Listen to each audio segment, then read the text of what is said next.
ఇన్ని ఇసుక రీచ్లు ఉంటే అనేక సర్పంచ్లు కానీ ఎంపీటీసీలు కానీ ప్రతి మండల స్థాయి వ్యక్తులు చాలామందికి ఉపయోగపడే ఒక ఇసుక రీచ్ల్ని ఆయన ఒక కంపెనీకి దారాదత్తం చేసిన వ్యక్తి.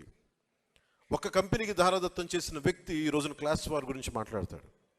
ఎంటైర్ మైనింగ్ని కొద్దిమందికి అసలు దాదాపు ఈ పుస్తకంలో చెప్పిన 2600 కోట్ల ఎంతో పైచీలకు అన్యాయం జరిగింది, ట్యాక్స్ రూపంలో రావాల్సింది కేవలం కొద్ది కంపెనీలకి కలెక్షన్ కంపెనీలు కట్టుబెట్టారని చెప్పిన ఇది కూడా ఉదహరించారు మన సురేష్ కుమార్ గారు.